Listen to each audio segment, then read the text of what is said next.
আওয়ামী লীগের কার্যক্রমের উপর নিষেধাজ্ঞা আরোপ করেছে বাংলাদেশের অন্তর্বর্তীকালীন সরকার। বিচার শেষ না হওয়া পর্যন্ত আওয়ামী লীগ এবং এর সব অঙ্গ সংগঠন, সহযোগী সংগঠন ও ভ্রাতৃপ্রতিম সংগঠনের যাবতীয় কার্যক্রম নিষিদ্ধ করে প্রজ্ঞাপন জারি করেছে সরকার। আর এই প্রসঙ্গটি মার্কিন পররাষ্ট্র দপ্তরের প্রেস ব্রিফিংয়ে উঠে এসেছে। এক প্রশ্নকারীর প্রশ্নের জবাবে যুক্তরাষ্ট্র বলছে, তারা বাংলাদেশের কোনো নির্দিষ্ট রাজনৈতিক দলকে সমর্থন করে না। একই সঙ্গে বাংলাদেশে মুক্ত ও গণতান্ত্রিক প্রক্রিয়া এবং সবার জন্য ন্যায়সঙ্গত ও স্বচ্ছ বিচার প্রক্রিয়াকে যুক্তরাষ্ট্র সমর্থন করে বলেও জানানো হয়েছে।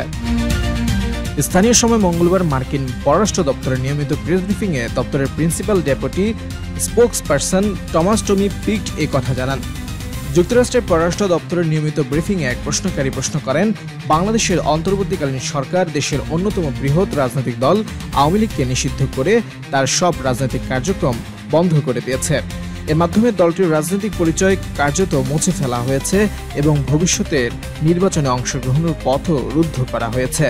তিনি উল্লেখ করে বলেন, আগের এক ব্রিফিংয়ে মার্কিন পররাষ্ট্র দপ্তরের মুখপাত্র ট্যামি বাংলাদেশের সমন্বিত অংশগ্রহণমূলক নির্বাচনের গুরুত্ব তুলে ধরেছিলেন। এই প্রেক্ষাপটে যুক্তরাষ্ট্রের বক্তব্য কি?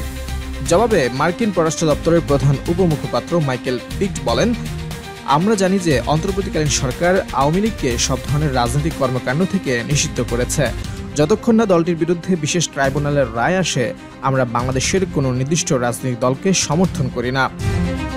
আমরা একটি মুক্ত ও গণতান্ত্রিক প্রক্রিয়া এবং সবার জন্য ন্যায়সঙ্গত ও স্বচ্ছ বিচার প্রক্রিয়াকে সমর্থন করি। আমরা সব দেশের, তার মধ্যে বাংলাদেশেও রয়েছে, তাদের প্রতি আহ্বান জানাই মত প্রকাশ, শান্তিপূর্ণ সমাবেশ ও সংগঠন করার স্বাধীনতা যেন সবার জন্য রক্ষা করা হয়।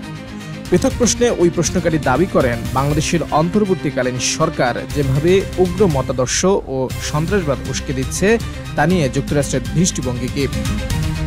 তিনি দাবি করেন, বাংলাদেশ সরকারের আইন উপদেষ্টা আসিফ নজরুল সন্ত্রাসী গোষ্ঠী লস্কর-ই-তৈয়বার সদস্য হারুন ইজহারের সঙ্গে বৈঠক করেছেন।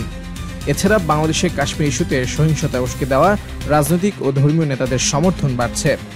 এই বৈঠকটি বাংলাদেশ সরকারের একটি মন্ত্রণালয় হয়েছে বলেও দাবি করেন তিনি।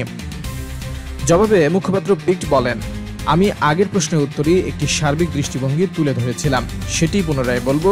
আমরা বাংলাদেশের জনগণের সঙ্গে 50 বছরের বেশি সময়ের অংশীদারিত্বমূলক মূল্য দেই।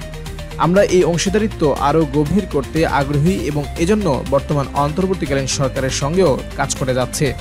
আগের প্রশ্নে আমি যা বলেছি সেটি বলার মতো রয়েছে।